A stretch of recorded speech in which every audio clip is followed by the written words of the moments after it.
L'un d'entre vous m'a demandé de faire une analyse concernant le comportement des gens et le syndrome de Stockholm.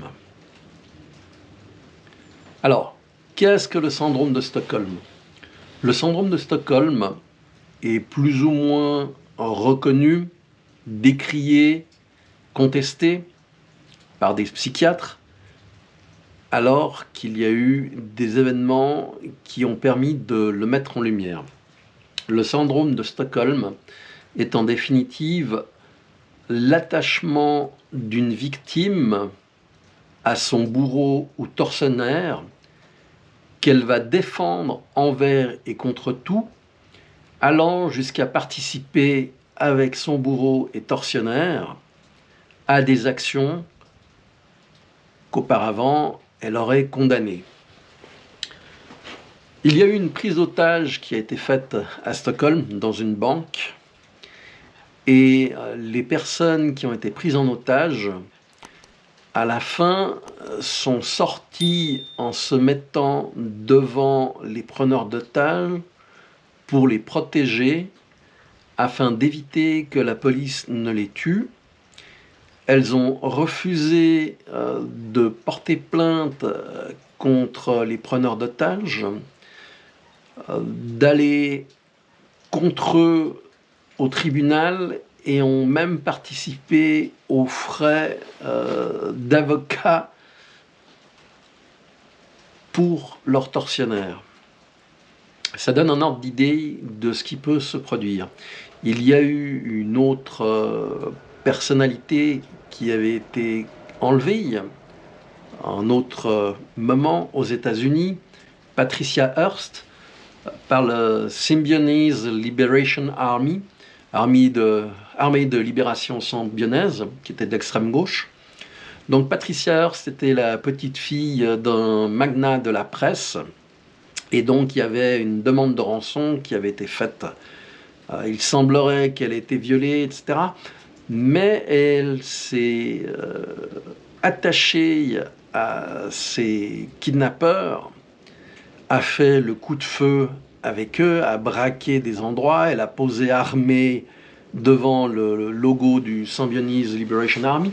En fait, c'est un retournement de la personne qui se produit. C'est-à-dire que le choc qui est subi est tellement énorme que la personne se soumet totalement à son dominant, on va dire, qui a droit de vie, de mort sur cette personne et qui va accepter tout ce qui va être fait. Ils vont ainsi faire le nécessaire pour survivre. La question est, actuellement, sommes-nous tous victimes du syndrome de Stockholm? Et c'est là où ça devient quelque part terrifiant, parce qu'en définitive, on se rend compte que les gouvernants que l'on a mis en place, les dominants, font tout pour nous maintenir bloqués, coincés, diminuent nos libertés de plus en plus. La dernière en date en France qui m'a fait mourir de rire, ce sont donc les feux clignotants sur les vélos à l'arrière qui sont interdits et où vous aurez une amende de 11 € si votre feu il clignote. Ouais, si mon feu il clignote pas et que je me fais écraser, ça sera pas 11 € d'amende que j'aurai. Bref, on est dans un modèle d'asservissement, de domination, de destruction de l'individu par les castes qui sont au pouvoir. Et ça va du président jusqu'à l'exécutant, celui qui est en bas.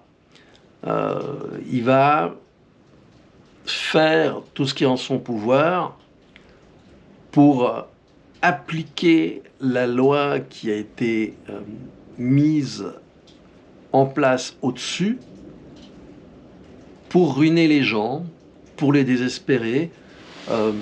On est en plein là-dedans. On est en plein là-dedans. Alors, est-ce qu'on a développé un syndrome de Stockholm?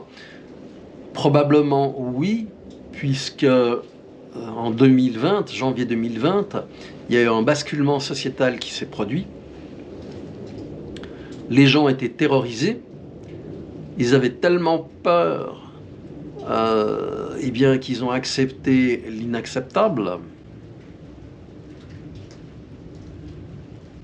Depuis quand vous devez vous auto-autoriser à sortir? Et c'est dans tous les domaines que cela se fait. Le bois où j'allais me promener quand j'étais gamin, on pouvait aller dans le bois partout, c'était génial. Maintenant, c'est interdit. Vous avez des chemins goudronnés qui coupent en 4 morceaux le bois, et les parcelles séparées par ces zones goudronnées, eh bien, sont grillagées. Vous ne pouvez plus y accéder. Vous essayez d'aller quelque part, c'est interdit. Vous essayez de faire quelque chose de nouveau, c'est interdit, ou il faut payer. Et même si vous payez, c'est interdit. Vous avez des véhicules qui fonctionnent, ah ben on va vous mettre des zones d'émissions limitées, les ZLE. Et si vous y allez, on vous met des amendes. Par contre, vous devez payer une taxe supplémentaire parce que votre voiture, soi-disant, pollue. Et tout est fait dans ce sens. On est dans une situation où il n'y a pas d'issue raisonnable parce que les gens ont choisi la partie commode. À un moment donné, eh bien, il faut agir pour ne pas être emporté par ce qui se produit. C'est clair qu'il y a une pression psychologique, c'est clair qu'il y a une pression sociétale, mais les gens sont devenus tellement faibles d'un point de vue mental, moral, psychologique, ils sont comme des petits-enfants. On a fait régresser notre société occidentale au niveau d'enfants de 5-6 ans qui sont totalement dépendants, à qui on donne des jouets, les smartphones, l'internet, les trottinettes pour se déplacer. Ouais. Qu'est-ce que vous voulez obtenir d'une population d'enfants de 5 ans? Vous pouvez rien obtenir. Ils sont pas gérables. C'est un troupeau. Et on est en plein dans ce mécanisme.